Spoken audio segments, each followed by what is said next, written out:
जय हिंद साथियों, राधे राधे। स्वागत है आप सभी का आपके प्यारे यूट्यूब चैनल अपनी देव अकेडमी मैथ भी शशांक पे। साथियों,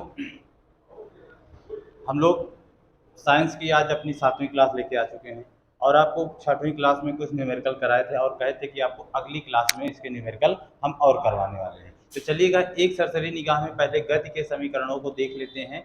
लिखे गए हैं आपके सामने कि कहाँ पे कौन से नियम लगेंगे, क्षैतिज अवस्था में कौन सा नियम गति का लगता है और उदग्र यानी ऊपर नीचे जब वस्तु होगी तब कौन सा नियम लगेगा। चलिए देखिए, जैसे क्षैतिज स्थिति में जब कोई वस्तु गति करती है तो गति के 3 समीकरण हमारे हैं। v बराबर u plus a t, s बराबर u t plus half a t square और वी स्क्वायर बराबर क्यू स्क्वायर प्लस 2as। ये 3 नियम आपकी जब वस्तु क्षैतिज दिशा में गति करेगा तब लगाते हैं, और वहीं पे जब वस्तु ऊपर नीचे गति करने लगती है, ऊपर नीचे आने जाने लग जाती है, तो ए के स्थान पर हम जी का प्रयोग करते हैं। ए के स्थान पे किसका प्रयोग करेंगे? जी का प्रयोग करेंगे। और ए के स्थान पे जी का प्रयोग होगा और जी की वैल्यू एक जगह पॉजिटिव होगी और एक जगह निगेटिव। कब हम जी की वैल्यू पॉजिटिव रखेंगे और कब हम जी की वैल्यू निगेटिव रखेंगे? जब कोई वस्तु नीचे से ऊपर जाएगी तो जी का मान निगेटिव रहेगा। जी का मान क्या रखना होगा? निगेटिव। और कोई वस्तु ऊपर से नीचे आएगी तो जी का मान क्या होगा? पॉजिटिव होगा। तो यहां से हमारा 3 समीकरण बनेगा। पहला समीकरण यहां से जो बनेगा इसी से रिलेटेड रहेंगे। तो जैसे बनेगा हमारा पहला v बराबर u, अब ये ऊपर से नीचे आ रही है यानी जी का मान क्या होगा? प्लस होगा। v बराबर u प्लस जी टी होगा। दूसरा होगा v यस बराबर u t plus half G T square. तीसरा होगा आपका वी स्क्वायर बराबर यू स्क्वायर प्लस 2g's। ये 3 समीकरण होंगे। ठीक है, ये जब वस्तु ऊपर से नीचे आएगी। वस्तु कहाँ? ऊपर से नीचे आएगी। लेकिन अगर वस्तु नीचे से ऊपर जा रही है तो g का मान क्या रखेंगे? निगेटिव रखेंगे। और यहाँ पे बनेगा पहला v बराबर u माइनस जी टी, दूसरा बनेगा s बराबर u T minus half G T square, तीसरा बनेगा v स्क्वायर बराबर यू स्क्वायर माइनस 2g's। ये 3 समीकरण बनेंगे यहाँ से। तो ये भी गति के 3 समीकरण है, लेकिन ये कब लगेंगे? जब वस्तु ऊपर और नीचे आएगी। इन पर भी हम न्यूमेरिकल करने वाले हैं। तो पहले अब एक न्यूमेरिकल आपके सामने लिखा है, जरा इस प्रश्न का उत्तर देने की सभी कोशिश करिएगा। बताइएगा कमेंट्स में, आप लोग कमेंट्स नहीं आते हैं, कमेंट्स में आंसर जरूर दिया करें। जब आप दोगे लगाओगे मेरे भाई, तब आप क्लास में इन्वॉल्व रहोगे, तभी आपको समझ में आएगा। चलिए देखिएगा कि एक वस्तु स्थिर स्थिति से आरंभ होकर 4 मीटर प्रति सेकंड स्क्वायर के निरंतर त्वरण से आगे बढ़ती है, स्थानांतरित होती है। स्थिर स्थिति यानी u की वैल्यू क्या हो गई? 0। स्थिर स्थिति यानी विरामावस्था से चल रही है। और a की वैल्यू कितनी दी गई हमारी? 4 मीटर प्रति सेकंड स्क्वायर। त्वरण से निरंतर स्थानांतरित होती है। तो पूछा है 8 सेकंड के बाद इसकी गति क्या होगी, यानी अंतिम वेग आपसे पूछा है और समय दिया गया t बराबर 8 सेकंड। t बराबर 8 सेकंड। तो अब बताओ, ये सब क्षैतिज में चल रही वस्तु, त्वरण आ गया यानी वस्तु क्षैतिज में चल रही है। जब गुरुत्वीय त्वरण होगा तभी हम वस्तु को ऊपर नीचे जानेंगे, तब वहां पे जी। अब यहाँ पे त्वरण, तो आपको इन तीनों समीकरण में से बताओ कौन सा इसमें लगेगा। इसमें कौन सा लगेगा? u की वैल्यू 0, v की वैल्यू निकालना है, a बराबर 4 है, t बराबर 8 है। तो ये चारों चीज कौन से समीकरण में मिली? आपके पहले समीकरण में मिली। कौन से समीकरण में मिली? पहले समीकरण में मिली। तो हम पहला समीकरण v बराबर u प्लस ए टी वाला यूज कर लेंगे। v निकालना है, इसको x मान लो या v रहने दो। u का मान 0 है, a का मान 4 और t का मान 8 है। तो 8 चौके 32 में 0 जोड़ा तो 32 मीटर प्रति सेकंड त्वरण वेग आ गया। 32 मीटर प्रति सेकंड हमारा क्या आ गया? अंतिम वेग आ गया। यानी वस्तु 8 सेकंड के बाद 4 मीटर प्रति सेकंड स्क्वायर की दर से कितना थी उसकी क्या हो जाएगी? 32 मीटर प्रति सेकंड हो जाएगी। चलिएगा, इसी में हम एक नेक्स्ट प्रश्न और करते हैं आपके लिए। यहीं से छोटा सा हम आप चेंज कर लेते हैं और आप दूसरा प्रश्न नोट कर लीजिएगा इस हिसाब से। एक वस्तु स्थिर स्थिति से चलकर 5 मीटर प्रति सेकंड के वेग से निरंतर त्वरण से स्थानांतरित होती है। तो पूछेगा 7 सेकंड के बाद उसकी गति क्या होगी। तो 7 सेकंड के बाद उसकी गति क्या होगी। तो इसी तरह से सेम प्रश्न है। अब मेरे भाई आप सभी इस प्रश्न का आंसर देने की कोशिश करिएगा। प्यार से समझिएगा, साइंस में न्यूमेरिकल बहुत मोस्ट है इम्पॉर्टेंट है और बहुत सारे बच्चे छोड़ के आ जाते हैं। तो एक एक नंबर हमारा सिलेक्शन की तरफ बढ़ाएगा, हम एक एक नंबर को कैप्चर करने वाले हैं, छूटने ना पाए। ठीक है, चलिएगा। तो देखो फिर वही चीज़, u की वैल्यू हमारी क्या हो गई 0, v की वैल्यू निकालना होगा, सेम प्रश्न है। तो a बराबर त्वरण 5 मीटर पर सेकंड स्क्वायर हो गया और t बराबर हमारा 7 सेकंड हो गया। चलो भाई इसी पे रख दो, v बराबर u plus a T, 0 plus 5 गुणे 7, 7 बचे 35। तो अंतिम वेग क्या हो गया 35 मीटर प्रति सेकंड, 35 मीटर प्रति सेकंड हो गया। समझ गए मेरे भाई, समझ गए। चलिएगा, इन प्रश्नों से आप समझते चलिएगा, कल भी करवाया था, आज भी आपको करवा रहे हैं। चलिए आगे प्रश्न की तरफ बढ़ते हैं। चलिए आगे, अगला प्रश्न है, एक रेलगाड़ी 72 किलोमीटर प्रति घंटे की गति से चल रही है, इसे 200 मीटर की दूरी, कितने मीटर की, 200 मीटर की दूरी तय करने पर रोकना है, मतलब रोक रहे हैं, तो आवश्यक मंदन क्या होगा। अब आप बताओगे यहाँ पे दिया क्या क्या गया है। सबसे पहले देखो, यहाँ पे दिया गया है, एक वेग दिया गया है 72 किलोमीटर प्रति घंटा। तो इस 72 किलोमीटर प्रति घंटा को पहले मीटर प्रति सेकंड में चेंज करेंगे, और मीटर प्रति सेकंड में चेंज करने के लिए 5/18 से गुणा करेंगे। तो 18 चौके 72 और 4 पंजे 20 मीटर प्रति सेकंड आएगा, आएगा। और ये कौन सा वेग होगा ये भी तो सुनो। देखो क्या कर रहे हो, गाड़ी को रोक रहे हैं, रोकने पर जब गाड़ी पे ब्रेक लगाएंगे तो यानी अंतिम वेग, और अंतिम वेग क्या होता है, शून्य होता है। जब गाड़ी रुकेगी तो अंतिम वेग हमेशा क्या होगा, शून्य होगा। यानी ये जो दिया गया हमारा क्या है, प्रारंभिक वेग है, u की वैल्यू है, अंतिम वेग 0। और मंदन यानी ए की वैल्यू आपसे पूछा है, ए की वैल्यू पूछा है कितनी दूरी चलने के बाद, यस बराबर 200 मीटर। आपको बताए थे कि यस के लिए विस्थापन या दूरी का लिए प्रयोग करेंगे। अब आप एक चीज बताओ, गति के समीकरण आपको याद होने चाहिए। पहला है v बराबर यू प्लस ए टी, 4 बार लिखोगे याद हो जाएगा। दूसरा है यस बराबर u t plus half a t square, आपके सामने होने चाहिए ऐसे। वी स्क्वायर बराबर यू स्क्वायर प्लस 2 as। अब बताओ इनमें से हम तीनों में से कौन सा यूज करेंगे इस प्रश्न को लगाने के लिए। देखो पहले में टाइम की बात हुई है, दूसरे में भी टाइम की बात हुई है, तो टाइम इस प्रश्न में कहीं पे टाइम लगा ही नहीं है, आया ही नहीं। तो यानी हम पहले और दूसरे समीकरण को निगलेक्ट कर देंगे, छोड़ देंगे, यूज ही नहीं करेंगे। तो यूज किसका करेंगे, तीसरे का करेंगे। और तीसरा जब समीकरण यूज करेंगे तो वी स्क्वायर बराबर यू स्क्वायर प्लस 2as। अब v की वैल्यू 0 है, यानी 0 का स्क्वायर 0 हो गया। u की वैल्यू 20 आई है, 20 का स्क्वायर करोगे तो कितना होगा मेरे भाई, 400 होगा।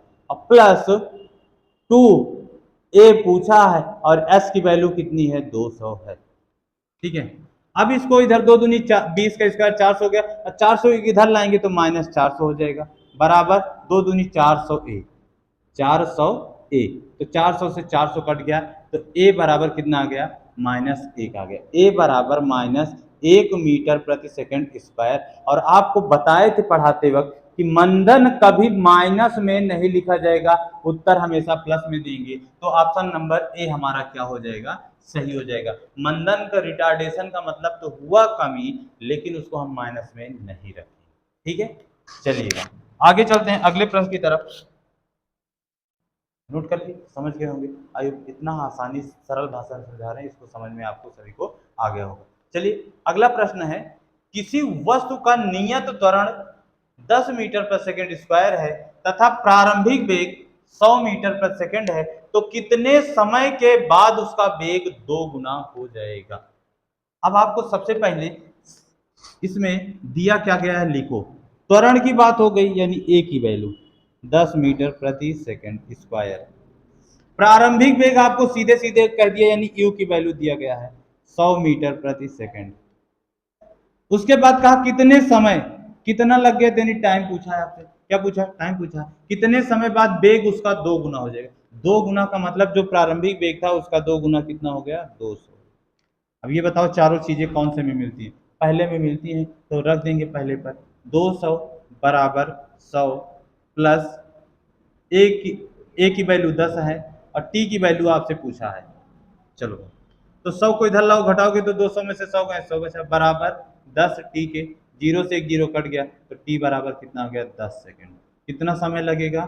10 सेकंड के बाद उसका त्वरण क्या हो जाए, उसका वेग कितना हो जाएगा, 100 से 200 हो जाएगा। ठीक है साथियों, ये है क्षैतिज गति के प्रश्न। अब आपको जब वस्तु ऊपर नीचे आएगी जाएगी तो उससे संबंधित आपको न्यूमेरिकल करा देते हैं।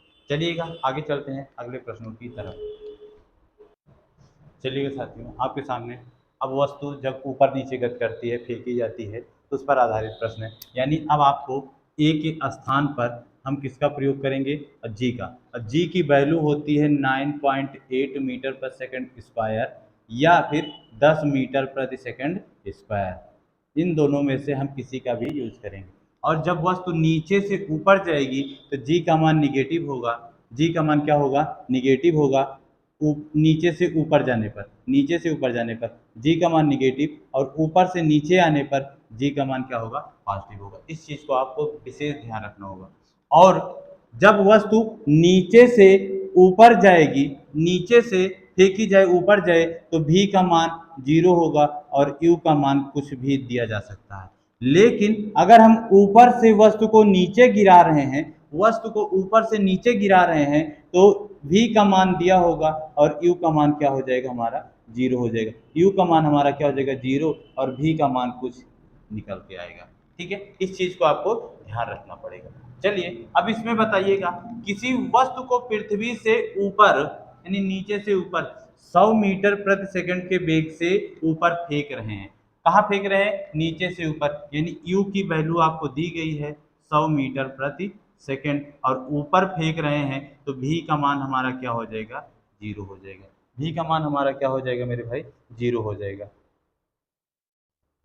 ठीक है, v का मान क्या हो जाएगा, 0 हो जाएगा। इसके बाद फेंकने पर पूछा है कि उसके वापस आने में लगा समय क्या होगा। तो जब कोई वस्तु ऊपर जाती है और फिर नीचे आती है, तो जितना समय ऊपर जाने में लेती है उतना ही समय नीचे आने में भी लेती है। तो पूछा है कि उसके वापस आने में लगा समय बताइएगा। ठीक है, चलिए आ जाइए। u का मान 100 हो गया, v का मान 0 हो गया, और g का मान हम क्या रखेंगे, g का मान क्या रख लेते हैं, 10 मीटर पर सेकंड स्क्वायर। क्या रखते हैं, 10 मीटर पर सेकंड स्क्वायर। ठीक है, t की वैल्यू आपसे पूछा है, यानी t निकाल लो पहले। अब हम मान लेते हैं कि वस्तु को नीचे से ऊपर फेंक रहे हैं, नीचे से ऊपर फेंक रहे हैं। पहले एक तरफ का इसका निकाल लेते हैं। तो जब इसको निकालेंगे, v का मान 0, u का मान 100, क्योंकि होगा हमारा v बराबर u minus G T. You minus क्या होगा, जी टी होगा। अब रखो मेरे भाई इसी पर रखेंगे, तो v की वैल्यू 0 हो गई, u की वैल्यू 100 हो गई, माइनस 10, g का मान 10 रखा और t का मान निकाल लेते हैं, निकाल लेंगे। अब इस 100 को इधर पक्षांतर करोगे तो -100 बराबर -10 टी के आ जाएगा। ये माइनस से माइनस कट जाएगा, एक 0 से 0 काट दिया, तो t बराबर कितना आ गया, 10 सेकंड आ गया। यानी वस्तु ऊपर जाने में कितना समय लेगी, 10 सेकंड लेगी, और नीचे आने में भी क्या लेगी, 10 सेकंड। तो लगा कुल समय हमारा निकल के आ जाएगा 10 प्लस 10 बराबर कितना होगा, 20 सेकंड। यानी कि जब एक वस्तु नीचे से ऊपर जाएगी, ऊपर से फिर नीचे आएगी, तो उसे कुल कितना समय लगेगा, 20 सेकंड का समय लगेगा। कोई भी वस्तु जितने समय में ऊपर जाएगी उतने ही समय में नीचे आती है। ठीक है, आने जाने का समय क्या होता है, समान होता है। फिर से एक बात समझिएगा, जब कभी भी हम किसी वस्तु को ऊपर फेंकते हैं तो प्रारंभिक वेग दिया होगा और अंतिम वेग हमेशा क्या होगा, 0 होगा, और साथ में a के स्थान पे g का प्रयोग करेंगे और g का मान हमेशा क्या होगा, ऋणात्मक रखेंगे। g का मान आप 2 रख सकते हो, 9.8 मीटर पर सेकंड या 10 मीटर प्रति सेकंड स्क्वायर रख सकते हैं। ठीक है, तो हमने 10 रखा। पहला समीकरण v बराबर u माइनस जी टी से लगा दिया। ठीक है, चलिएगा दूसरे प्रश्न की तरफ हम चलते हैं। और एक चीज, ऊंचाई का मतलब हो जाएगा यहाँ दूरी से। ऊंचाई का मतलब किससे हो जाएगा, दूरी से, यानी h बराबर s का प्रयोग हम कर सकते हैं। देखिएगा, जैसे एक क्रिकेट की गेंद को ऊपर फेंकने पर यह 5 मीटर की अधिकतम ऊंचाई, यानी s बराबर हमारा क्या हो गया, 5 मीटर हो गया। अब ऊपर फेंक रहे हैं, यानी इसका अंतिम वेग हमारा 0 और प्रारंभिक वेग आपसे क्या किया है, पूछा मेरे भाई। प्रारंभिक वेग क्या किया है आपसे पूछा है। और एक चीज, आप g की वैल्यू क्या रख लोगे, 10 मीटर प्रति सेकंड स्क्वायर रख लीजिए। क्या कर दीजिए, 10 मीटर पर सेकंड स्क्वायर रख लीजिए। तो अब इसमें कौन सा समीकरण लगेगा जरा बता दीजिएगा। अब आपको तीनों याद होने चाहिए ऐसे। इसका भी v बराबर u माइनस जी टी होता है और यस बराबर u T minus half G T square होता है और उसके बाद v स्क्वायर बराबर you square minus two G S होता है। अब बताओ आप इसमें से कौन सा यूज करोगे। यहाँ पे कहीं पे t की वैल्यू नहीं दी गई है, यानी हम तीसरा समीकरण, पहला और दूसरा यूज ही नहीं कर सकते। तो कौन सा यूज करेंगे, तीसरा वाला। v की वैल्यू क्या है, जीरो, जीरो का स्क्वायर बराबर u की वैल्यू पूछा है, यू स्क्वायर हो गया माइनस टू, जी का मान 10 रखा और यस का मान 5। तो 10 पचे 50 दूना 100 और 100 को इधर लाओगे तो यू स्क्वायर बराबर 100 हो जाएगा और यू का वर्गमूल निकाल लोगे 100 का तो कितना आ जाएगा, 10 मीटर प्रति सेकंड आ जाएगा मेरे भाई। यू की वैल्यू कितनी आ जाएगी, 10 मीटर प्रति सेकंड। तो वस्तु का प्रारंभिक वेग क्या हो जाएगा, 10 मीटर प्रति सेकंड हो जाएगा। समझ गए। तो इस तरह से जब वस्तु को नीचे से ऊपर फेंक रहे हैं, वस्तु को नीचे से ऊपर फेंकेंगे, यू प्रारंभिक वेग दिया होगा, अंतिम वेग 0 होगा और जी का मान क्या होगा, ऋणात्मक होगा। चलिएगा आगे चलते हैं, दो प्रश्न और करते हैं। चलिएगा अगला प्रश्न लिखा है। अब देखो वस्तु को ऊपर से हम नीचे गिरा रहे हैं, तो वस्तु को जब ऊपर से नीचे गिराते हैं तो एक स्थान पे हम किसका प्रयोग करेंगे, जी का। लेकिन अब यहाँ पे सारी वैल्यू किस में होगी, पॉजिटिव होगी। v बराबर यू प्लस जी टी हो जाएगा, एस बराबर u t plus half G T square, या वी स्क्वायर बराबर you square plus two G S होगा। और जब कभी भी वस्तु को हम ऊपर से गिराएंगे तो प्रारंभिक वेग हमारा क्या होगा, 0 होगा हमेशा, अंतिम वेग कुछ दिया होगा। उसके बाद अब देखो आ जाइए प्रश्न की तरफ। लिखा है किसी वस्तु को 5 मीटर प्रति सेकंड से 19.6 मीटर की ऊंची इमारत की छत से अनुप्रस्थ प्रक्षेपित किया जाता है तो वस्तु धरातल पर पहुंचने में कितना समय लेगी। चलिएगा लिखिएगा क्या क्या दिया गया है। यह ऊंचाई हो गई, यानी एस की वैल्यू 19.6 दी गई है, ठीक है। और जी की वैल्यू आपको दी गई 9.8 मीटर पर सेकंड। जब प्रश्न में दिया ही गया है तो हम 10 वहां पे नहीं रख सकते हैं, ठीक है। और u की वैल्यू हमारी क्या होगी, 0 होगी, क्योंकि छत पर से ऊपर से हम वस्तु को नीचे क्या कर रहे हैं, गिरा रहे हैं। तो जब ऊपर से नीचे गिराएंगे तो प्रारंभिक वेग हमारा क्या होगा, 0 होगा। और t का मान क्या निकालना ही है आपको। तो अब ये बताओ कौन सा समीकरण इसमें से लगेगा। इसके तो इसमें दूसरा समीकरण लगेगा। तो s के स्थान पे 19.6 बराबर u का मान 0 होगा और 0 से यहाँ गुणा करेंगे, 0 गुणे t निकालेंगे तो यानी 0 हो जाएगा, प्लस हाफ जी का मान 9.8 इंटू टी का स्क्वायर हो गया मेरे भाई, हो गया। चलिए अब देखो 19.6 बराबर, इसको जरा काटोगे तो 4.9 आ जाएगा, 4.9 टी का स्क्वायर। एक चीज ध्यान दीजिएगा, ठीक है। यहाँ से एक अंक से दशमलव हटा दो और यहाँ से, तो अब आप ऐसा लिख सकते हो टी स्क्वायर बराबर 196/49। तो टी बराबर, इसका रूट निकालोगे 196 का 14 होगा, इसका रूट निकाल लोगे तो t बराबर 196 का वर्गमूल 14 और 49 का 7, तो 7 दूनी 14 कितना आ गया, t बराबर कितना आ गया मेरे भाई, 2 सेकंड। तो वस्तु को ऊपर से जब प्रक्षेपित किया जाएगा तो 19.6 मीटर से, तो उसको जमीन में पहुंचने में कितना समय लगेगा, 2 सेकंड का समय लगेगा, ठीक है साथियों। चलिएगा एक प्रश्न इस पर और करते हैं और इसी के साथ फिर क्लास का एंड और चैप्टर का भी समापन करेंगे, ठीक है। कल से अगला चैप्टर होगा प्रक्षेप गति, उसके बाद न्यूटन की गति के नियम होंगे, ठीक है। चलिएगा चलिएगा इस प्रश्न को लगाइएगा। एक कोई वस्तु ऊंची इमारत से एक गेंद को हम नीचे की ओर गिराते हैं और जब गिरा रहे हैं तो उसका गुरुत्वीय त्वरण 9.8 मीटर पर सेकंड स्क्वायर है, ठीक है। तो 3 सेकंड के बाद उसका वेग पूछा, बाद यानी अंतिम वेग, यानी जब हम जानते भी हैं कि जब वो वस्तु को ऊपर से गिराएंगे तो प्रारंभिक वेग 0, अंतिम वेग आपको निकालना है, ठीक है। समय दे दिया गया कितना, 3 सेकंड का, और जी की वैल्यू आपको पता है 9.8 मीटर पर सेकंड स्क्वायर। तो आप बताओ कौन सा समीकरण यूज करोगे। तो आप यूज करोगे ना मेरे भाई बी बराबर यू प्लस जी टी वाला, यहीं से यूज कर लीजिए बस। v की वैल्यू निकालना है, u की वैल्यू 0 है और g की वैल्यू 9.8 और t की वैल्यू 3।